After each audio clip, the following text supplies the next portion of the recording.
오늘 제가 준비한 법문의 주제는 불성입니다.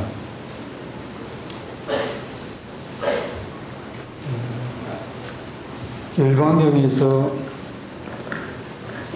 모든 중생들은 다 불성이 있다고 천명하셨습니다. 불성이란 부처가 될 가능성을 말하는 것입니다.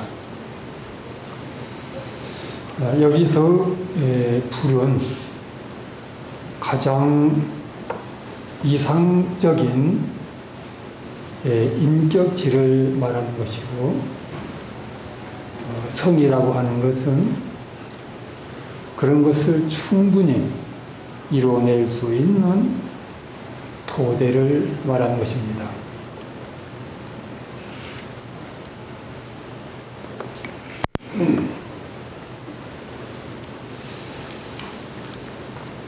이것이 모든 중생들에게 내재되어 있다고 하는 것이 열반경의 중생관인 것입니다. 이러한 긍정적인 중생관은 특히 사람들의 인권을 존중하고 인격적이고 도덕적인 면에서 그야말로 희망적으로 신뢰할 수 있는 철학적 토대를 제공해주고 있다고 하는 점에서 매우 훌륭한 사상이라고 말할 수 있습니다. 열반경은 사람들에게 이 존엄한 불성이 있다는 것을 몇 가지 비유로 설명하고 있습니다. 여기에선 세 가지만 사례를 인용해 드리겠습니다. 어떤 가난한 여인이 있었습니다. 이 여인이 사는 집에는 금이 가득히 담겨 있는 독이 하나 묻혀 있었습니다. 그러나 이 집에 살고 있는 여인을 비롯한 모든 가족 구성원들은 아무도 그것을 모르고 있었습니다.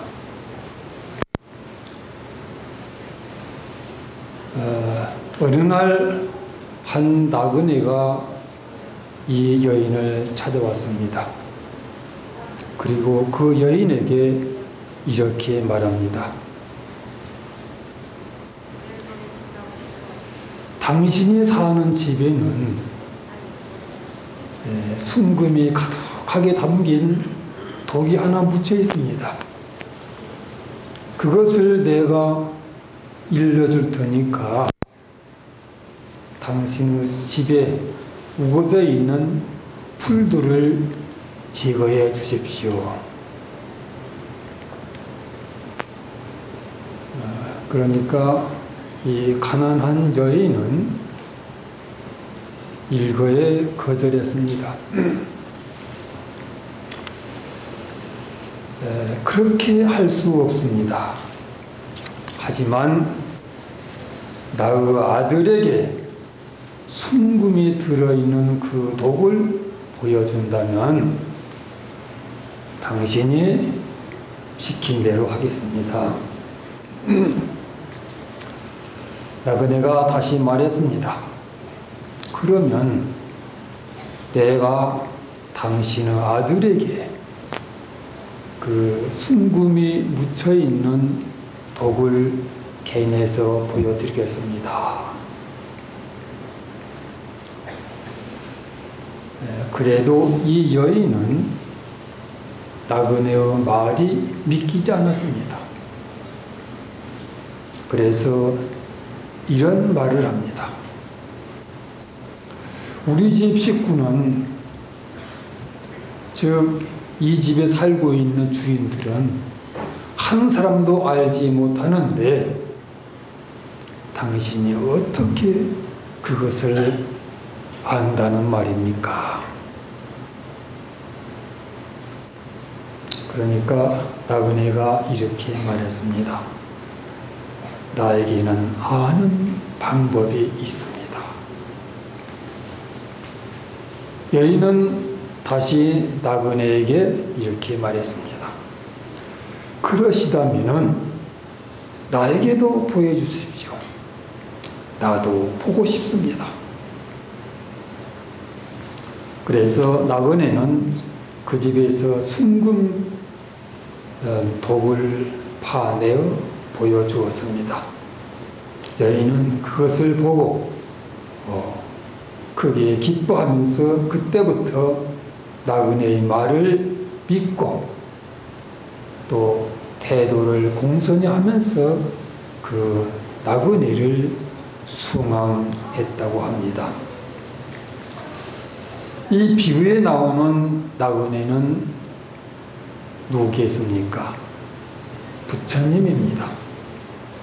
그리고 가난한 여인은 일체 중생들을 비유하는 것이고, 그리고 풀은 번뇌를 비유하는 것이고, 순금이 든 독은 불성을 비유하는 것입니다.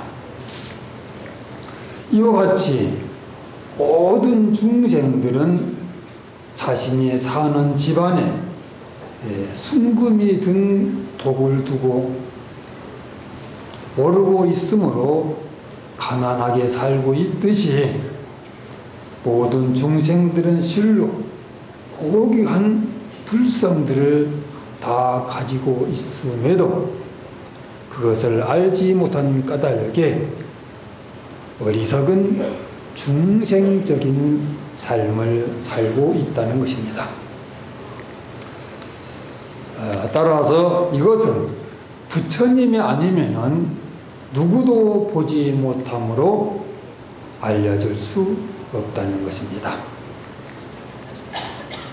또 힌케네스는 어떤 장사가 있었는데 특이하게도 이 장사의 양미간에는 금강주라고 하는 아름다운 구슬이 있었습니다. 그는 어느 때 박치기 대회에 출전하게 되었습니다. 그는 그 대회에서 예선을 거치고 준결승을 거치고 본선에 출전해서 우승을 하게 되었습니다. 그런데 본선에서 너무 세게 박치기를 했기 때문에 미간에 있는 금강주가 살 속으로 박혔던 것입니다. 그래서 미간에 상처가 생겼습니다. 이는 인근에 유능한 의사를 찾아가서 치료를 받게 되었습니다. 장사는 그 치료를 받으면서도 그 상처가 구슬이 살 속에 박혀서 생긴 것을 전혀 모르고 있었습니다. 그러나 유능한 의사는 그것을 알고 있기 때문에 장사에게 물었습니다. 그대의 양미간에 금강주 구슬이 어디 있는가? 그러자 장사는 놀라며 의사에게 반문했습니다. 의사 선생님, 저희 구슬이 없어졌습니까? 저희 구슬이 지금 어디에 있습니까? 요술처럼 없어진 것입니까? 크게 걱정하는 장사를 보며 의사는 그를 이렇게 안심시켰습니다. 그대는 너무 걱정 마시오. 구슬은 살 속에 박혀 있으며 지금도 그 모양이 조금은 보이고 있어. 하지만 장사는 의사의 이 말을 전혀 믿지 않았습니다. 그는 이렇게 따져 물었습니다. 의사 선생님, 만일 구슬이 살 속에 박혀 있다면 피가 어째서 나오지 않으며, 또 구슬이 살 속에 박혀 있다면 보이지 않을 것이오늘 당신은 왜 나에게 거짓말을 하는 것입니까? 이에 의사는 바로 그 장사에게 거울을 갖다 주며 그의 얼굴을 보게 했습니다. 얼굴을 본 즉 의사가 말한 대로 구슬이 양미간의 살 속에 박혀 있었습니다. 장사는 그를 확인한 다음에야 자신의 무지를 탄식했다고 합니다. 여기서도 장사는 일체 중생을 비유한 것이고, 윤환 의사는 부처님을 비유한 것이며, 금강주는 바로 불심을 비유한 것입니다. 즉 금강주처럼 볼 수 있고 알 수 있는 불심을 중생들은 삼독심에 의해서 가려져서 그것을 전혀 보지 못하고 알지도 못한다는 것입니다. 그것은 선지식들을 친근하지 않았기 때문이라고 말하고 있습니다. 또 어느 설산에는 남미라고 하는 신비로운 약이 있었습니다. 이 약은 아주 깊은 산속에 있기 때문에 아는 사람이 아무도 없었습니다. 아무도 모르는 이 약을 마침 어떤 사람이 이 약의 냄새를 맡고 알게 되었습니다. 약의 맛은 매우 달콤했습니다. 이것은 지나간 세상에 어떤 전륜왕이 이 약을 얻으려고 설산에서 깊이 땅을 파고 군데군데 나무통을 묻어 놓았던 것입니다. 약이 숙성되면 땅에서 흘러나와 나무통에 고이는데 그 맛은 무엇과도 비교할 수 없을 정도로 뛰어났다고 합니다. 그것을 설치한 전륜왕이 죽은 다음에는 그 약을 채취하는 사람이 없어졌습니다. 그러나 약은 계속해서 통에 고이고 고인 것은 넘쳐서 흘렀습니다. 그리고 흘러가면서 그 약은 맛이 변해 흐르는 곳에 따라 시기도 하고 달기도 하고 짜기도 하고 쓰기도 하고 맵기도 하고 싱겁기도 했다고 합니다. 오직 나무통에 고인 약만이 그 참맛을 간직하고 있었다고 합니다. 박복한 사람들이 이 약을 얻기 위해서 온갖 공을 들어가면서 땅을 파고 애를 썼지만은 끝내 얻지 못했지만 다른 전륜왕이 세상에 나서는 그의 복력으로서 이 약을 발견해서 그 약의 본래의 맛을 얻었다고 합니다. 물론 이것도 남미라고 하는 약을 발견한 전륜왕은 부처님을 비유한 것이고, 남미라는 약은 불성을 비유한 것이고, 땅을 판 사람들은 중생들을 비유한 것입니다. 이 세 가지 비유의 공통점은 불성이 있다는 것과 중생들은 그것을 모른다는 것과 부처님은 아신다는 것입니다. 그럼에도 일반적으로 불성을 인정하기에는 결코 쉽지가 않습니다. 사실은 불성이라고 하는 것을 보여줄 수 있는 것이 아니기 때문입니다. 보여줄 수 없다는 불성을 장기에 비교하면 쉽게 이해할 수 있을 것입니다.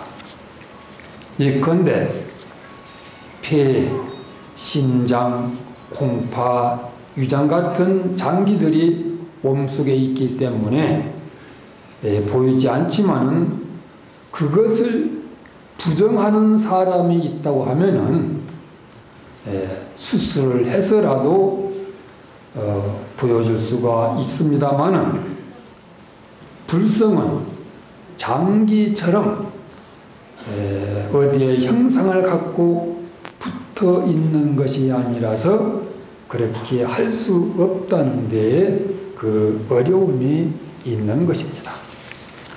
이 때문에 불성이 있다 없다 거기에는 많은 논란이 있을 수밖에 없습니다. 아마 불성이 있느냐 없느냐 이를 가지고 다수결로 한다고 하면은 단연 없다는 것으로 가결해질 것입니다. 그만큼 불성을 모르는 사람들이 많기 때문이죠. 우리가 모든 행동의 근원을 찾아가면은 다 마음에 이르게 됩니다. 우리는 이 마음을 가지고 사랑하고 미워하고 화내고 즐거워하며 온갖 행동들을 자유자재로 하고 있습니다. 하지만 그 마음의 실체를 보여달라고 하면은 누구도 이것이 내 마음이다 라고 보여줄 수 없습니다. 그 또한 장기처럼 보여줄 수 있는 것이 아니기 때문이죠. 미모의 갑순이가 있었습니다. 건너마을의 갑돌이가 갑순이를 지극히 사랑했습니다. 어느 봄날의 달밤 갑돌이는 갑순이를 만나서 사랑을 고백했습니다. 갑순이도 갑돌이가 은근히 좋긴 했지만 남자들은 다 도둑놈이라는 더러운 말이 있기 때문에 사랑한다는 말만으로는 그 진위를 판단하기가 어려웠습니다. 그래서 그녀는 엄격결에 사랑을 보여달라고 했습니다. 곧 사랑의 실체를 확인하고 싶었던 것입니다. 그런데 갑돌은 갑자기 갑순이를 끌어안고 뽀뽀를 했습니다.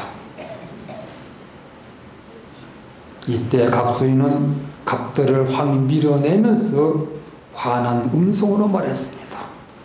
이게 무슨 짓입니까? 제가 언제 입맞춰 달라고 했습니까? 사랑한다고 했기 때문에 그 마음을 보여달라는 말입니다. 그걸 봐야만이 저도 그 말이 진짜라는 것을 알 거 아닙니까? 다소곳하던 갑순이가 돌연히 화를 내면서 사랑하는 마음을 보여달라는 데에는 갑돌이는 갑돌이 나름대로 가슴을 치고 싶도록 답답했습니다.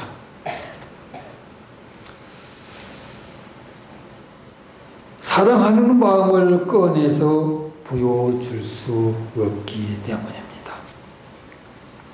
이것은 갑돌이뿐만 아니라 여자를 사랑하는 모든 남자들의 입장이기도 합니다. 도대체 무슨 재주로 남자의 뇌에서 피에서 심장에서 모든 감과 기관에서 작용하고 있는 사랑의 마음을 꺼내어 보여줄 수 있단 말입니까?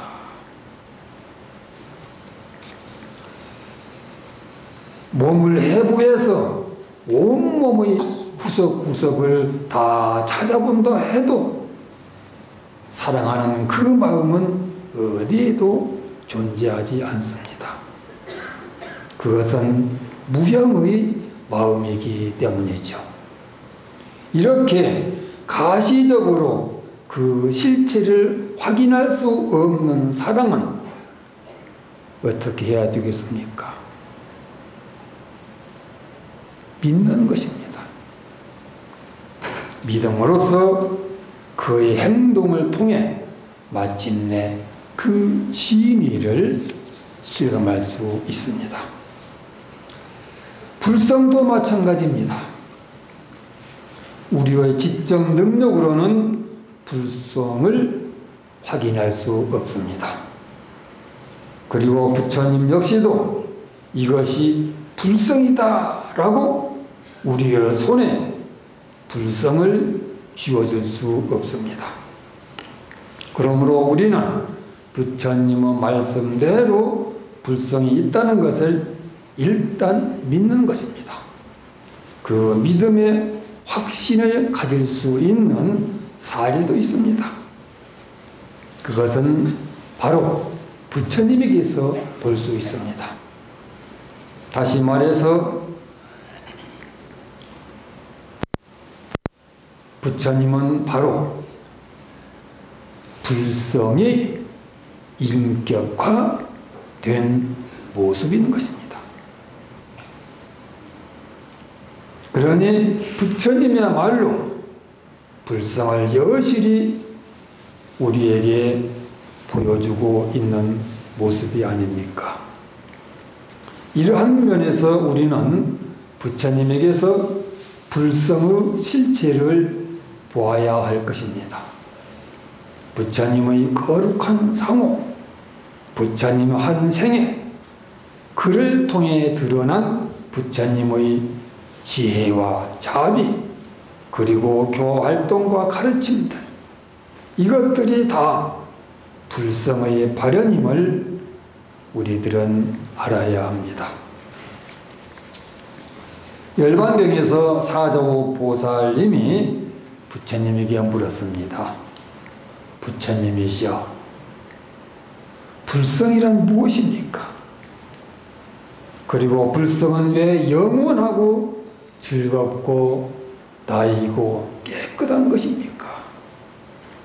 질문을 받은 부처님은 이렇게 말씀하셨습니다.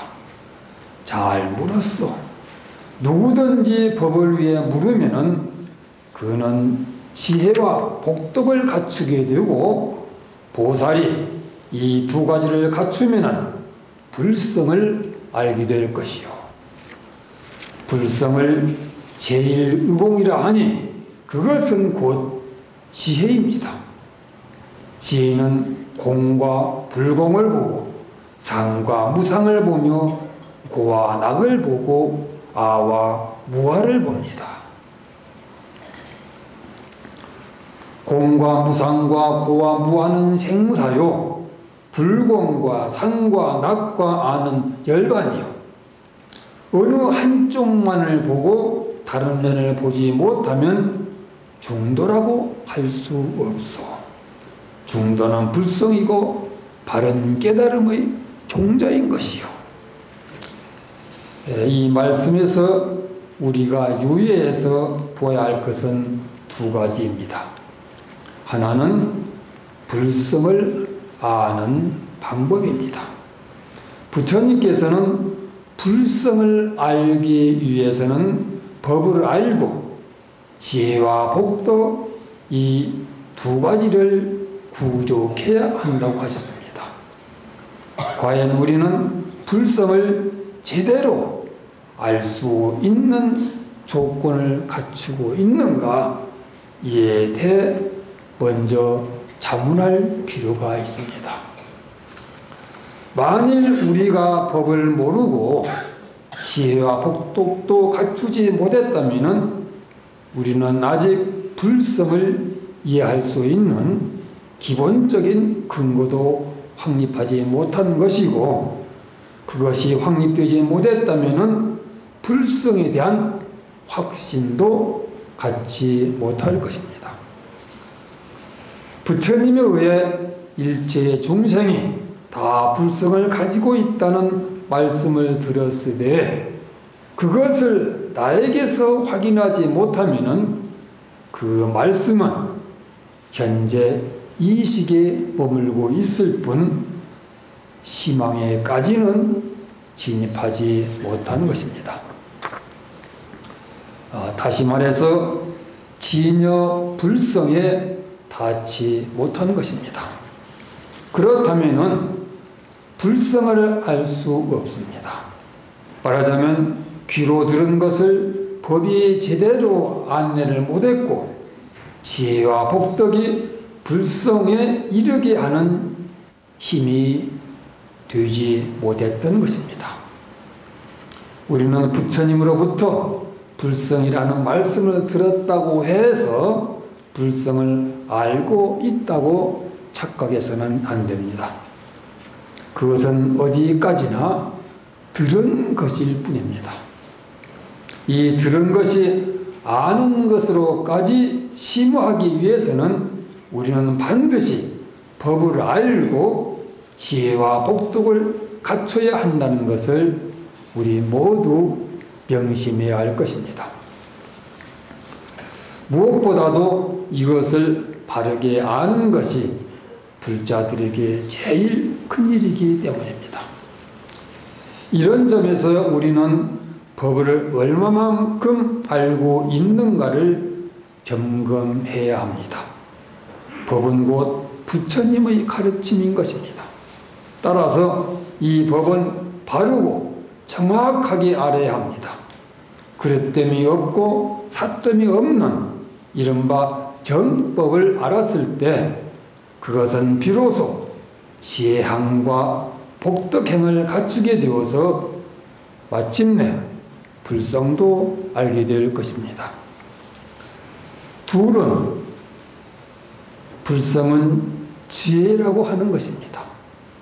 부처님은 이 지혜를 제1의공과 동일한 개념으로 말씀하셨습니다.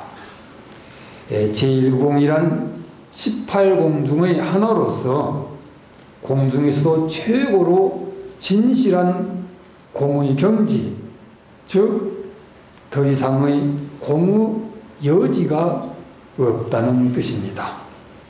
다시 말해서 결함이 없는 공이며 완전한 공이라고 하는 것입니다.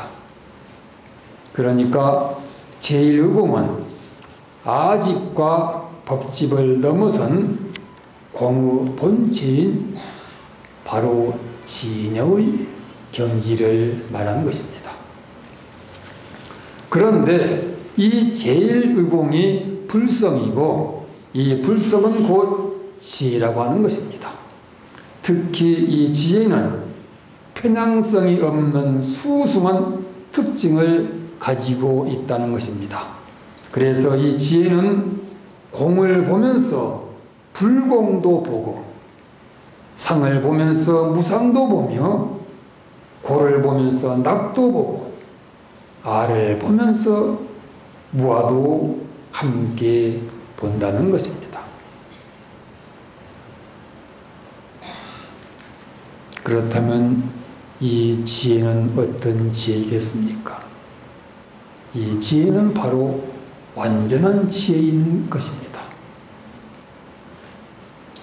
지혜로서 미치지 못한 부분이 없는 완전한 지혜, 이것과 저것과 이것을 동시에 볼 줄 아는 지혜, 이런 지혜가 바로 완전한 지혜의 상을 갖춘 것입니다. 이를 엄밀히 나누면 공과 무상과 고와 무하는 생사이고 불공과 상과 낙과 아는 열반인 것입니다. 이 생사와 열반 중 어느 한쪽만을 보지 않고 양변을 동시에 보는 것을 이른바 중도라고 합니다. 따라서 이 지혜는 생사에도 치우치지 않고 열반에도 치우치지 않기 때문에 중도라는 것입니다. 여기서 보면 불성이, 제1공, 지혜, 중도 이렇게 세 가지 다른 이름으로 불리는 것을 알 수 있습니다. 이것은 불성의 작용에 따른 것입니다. 예컨대 불성이 실체와 자성이 없는 공성이 될 때는 제1의공이 되고, 불성이 양변을 동시에 보는 것이 될 때에는 지혜가 되고, 불성이 이것과 저것 사이에 어느 한쪽으로 치우치지 않는 조화 있는 균형을 잡으면 중도가 되는 것입니다. 그러므로 우리는 이 두 가지, 즉 법을 알고 지혜와 복덕을 구족해야 불성을 알 수 있고, 불성은 그 작용에 따라 여러 가지 다른 이름이 있다는 것을 분명하게 사량해 두었으면 합니다. 이어서 부처님은 성문이나 영각은 불성을 보지 못한다고 하셨습니다. 성문과 영각은 공한 것만 보고 공하지 않는 것은 보지 못하며, 내가 없다는 것만 보고 나인 것은 보지 못합니다. 그런 까닭에 제1의공을 얻지 못하고, 제1의공을 얻지 못함으로 중도를 행하지 못하고, 중도가 없으므로 불성을 보지 못하는 것이요. 성문은 부처님의 말씀을 듣고 깨달은 사람이고, 영각은 이른바 명상을 통해서 인연을 깨달은 사람입니다.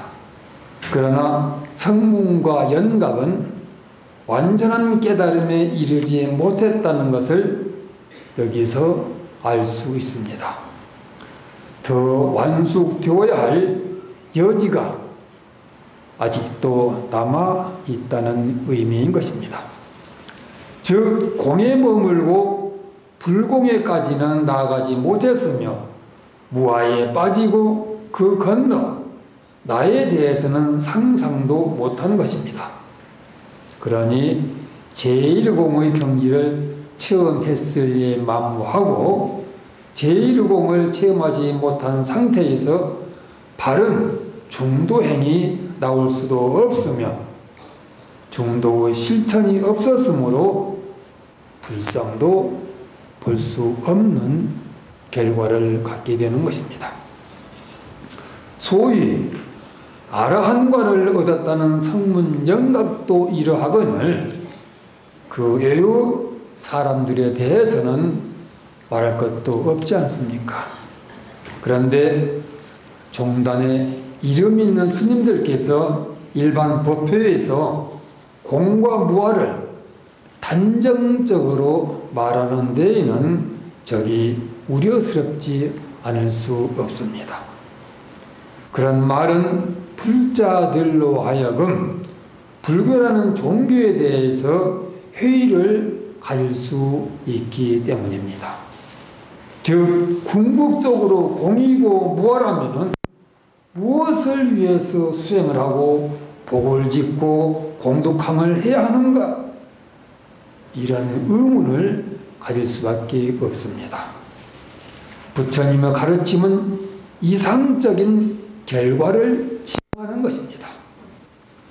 그러나 그 결과를 누릴 주체가 부정된다면 도대체 성불이며 열반이며 해탈이며 반야치라고 하는 것은 무엇이 누르며, 또 저쪽의 언덕은 무엇이 간다는 것인지 의구심을 갖지 않을 수 없습니다. 그럼에도 마치 모든 것이 공이고 내가 없다는 것이 불교 사상의 핵심인 것처럼 말하는 것은 불교를 사상적으로 미완의 반쪽을 만드는 것이 아닌가 하는 걱정을 지을 수 없습니다.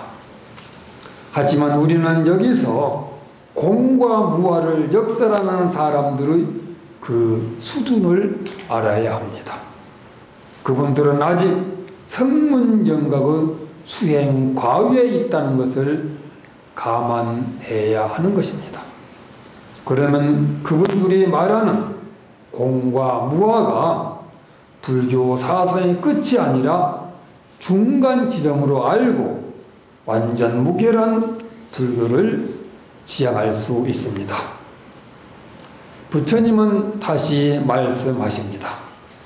생사는 중도에 깨트릴 수 있으므로 중도의 법을 불성이라 하며, 불성은 영원하고 즐겁고 나이고 깨끗한 것인데 중생들이 그것을 보지 못하고서 무상하고 괴롭고 내가 없고 깨끗하지 않다고 합니다.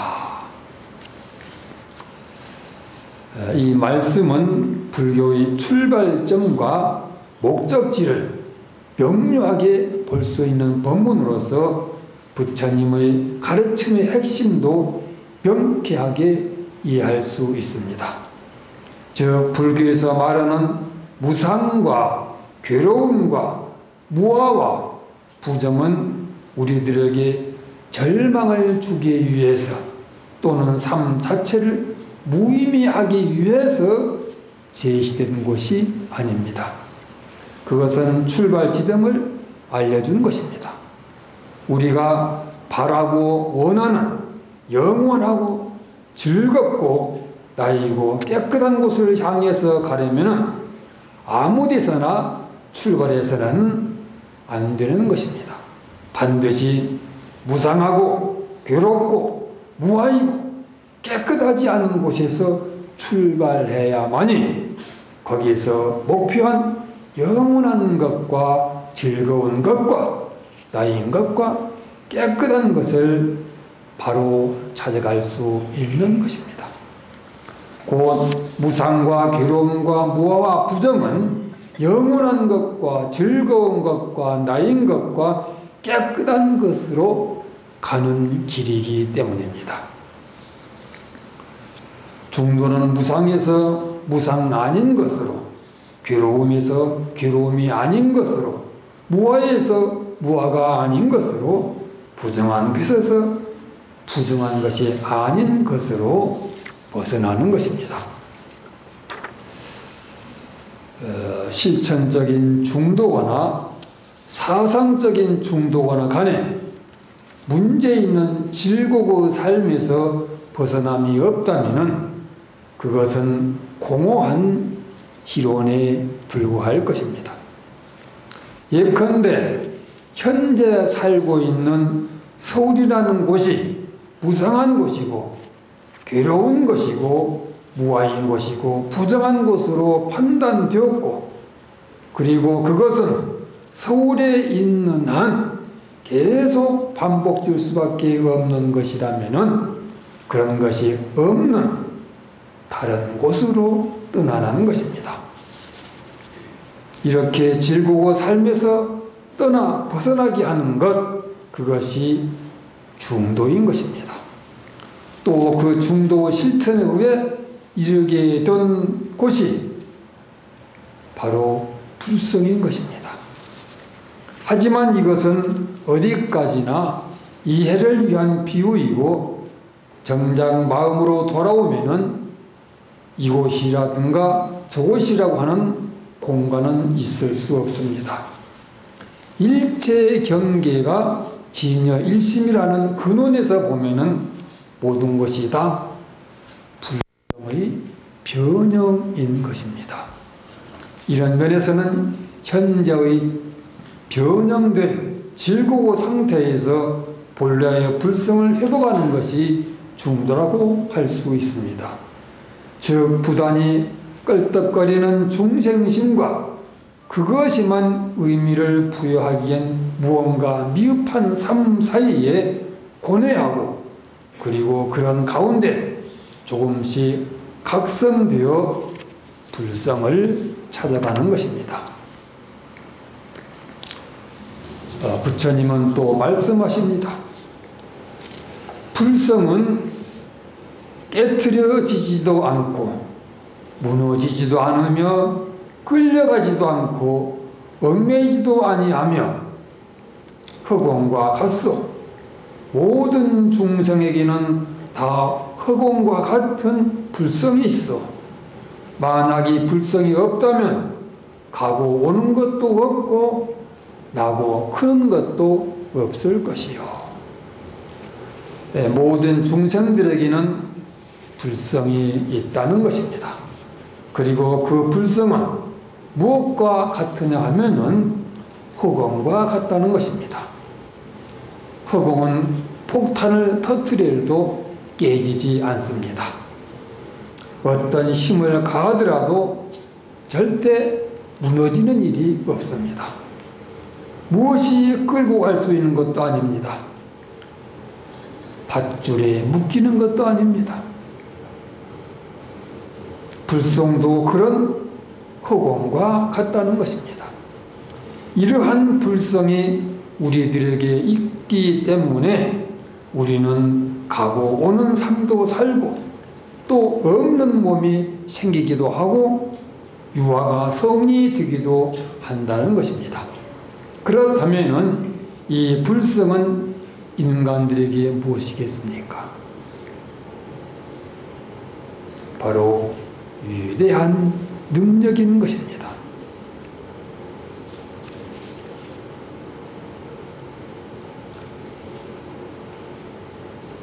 불성은 바로 무엇이든지 우리가 성취할 수 있고 무엇이든지 우리가 될 수 있는 인간의 수승한 능력인 것입니다.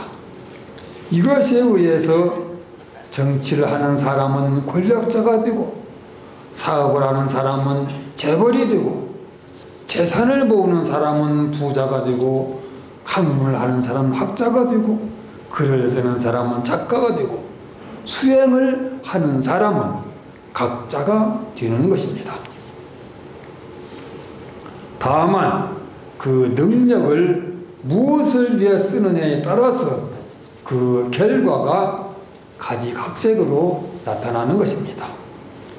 현재 자신이 소망하는 곳에 있지 못하고 누리고 싶은 삶을 누리지 못하고 있는 것은 그 능력이 없어서가 아니라 그 능력을 그쪽으로 기울이지 못한 허물 때문인 것입니다. 한마디로 우리의 삶은 다 불성의 발로인 것입니다. 그러나 그것은 미미하게 했느냐 하다 말았느냐 소극적으로 했느냐 적극적으로 했느냐 그런 차이가 있습니다. 불성의 발로는 전혀 하지 않는 것과 조금 한 것과 중간 정도 한 것과 많이 한 것과의 결과가 결코 같을 수 없습니다. 그것은 양적인 증가가 질적인 변화를 가져오기 때문입니다. 열반경 사조 보살품에서 있다는 것에 대해서 세 가지가 있다고 부처님은 말씀하셨습니다. 곧 하나는 다음에 있는 것이고 둘은 지금에 있는 것이고 셋은 지난 적에 있다는 것입니다. 첫째, 다음에 있다고 하는 것은 미래에 있다는 것입니다. 그러면 무엇이 미래에 있다는 것인가? 불성이 그렇다는 것입니다. 여기서 의문을 가질 수 있습니다. 일체 중생 시류 불성이라고 했으니까 불성을 다 가지고 있는데 어째서 미래에 있다고 할 수 있느냐, 이런 의문은 당연한 것입니다. 그런데 왜 그렇게 되느냐면은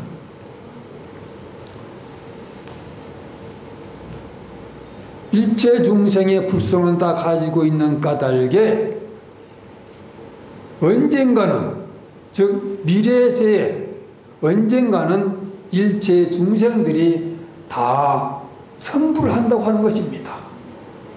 그리고 그때 성불한 다음에야 나에게 이런 불성이 있었구나, 이렇게 불성을 인식한다고 하는 것입니다. 그래서 이 불성을 언제 있다, 다음에 있다 라고 한다고 하는 것입니다. 둘째는 지금에 있다고 하는 것입니다. 지금에 있다고 하는 것은 언제입니까? 현재죠.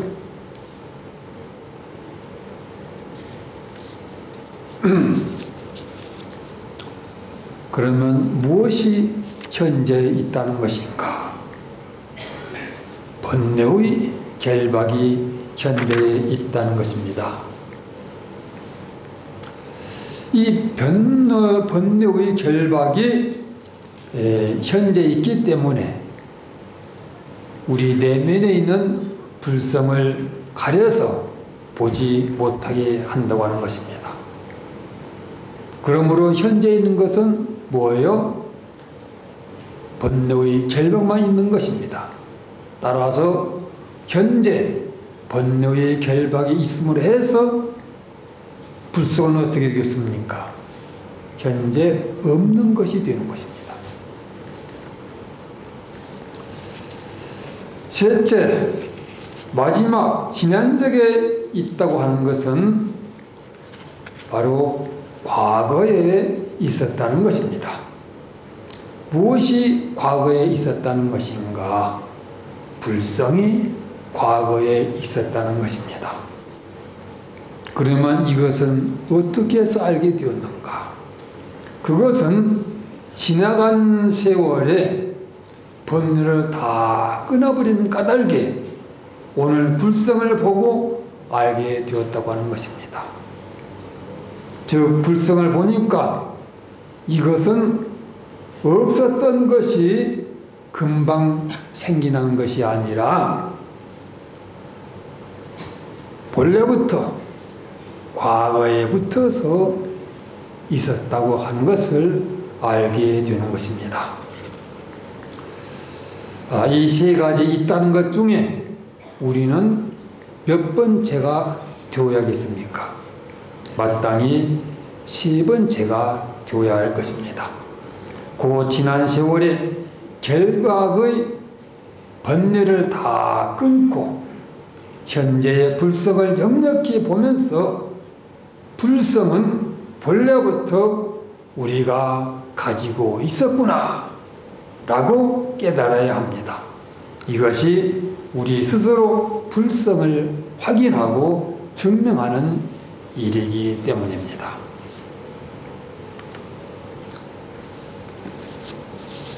이해가 되셨습니까?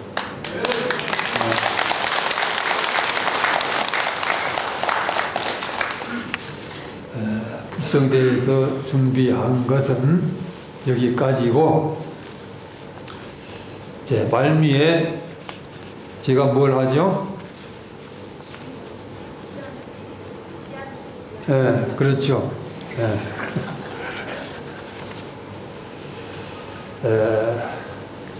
이 법문을 준비하고 이 불성이란 제목으로 시를 한 편 준비했습니다. 감상해 보시죠. 불성. 사람의 몸에는 사람의 몸만한 허공이 있다. 다 벗은 알몸으로 부르면 부처님이 나오는 그 빛의 허공, 무어라 금가락지 낀 손에 떡만 들고 살아서 구름이나 자욱이 끼게 했던가, 비나 때 없이 내리게 했던가, 숨이 찬 무거운 짐 지고 바위와 바위의 틈새를 돌아 갈수록 좁아지는 알 수 없는 길, 그 길의 끝이 어딘지를 보아라.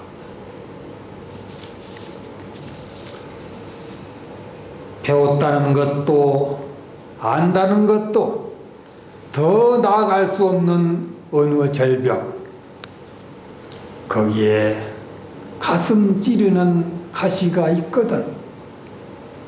눈부신 허공을 향해 옷을 벗어라.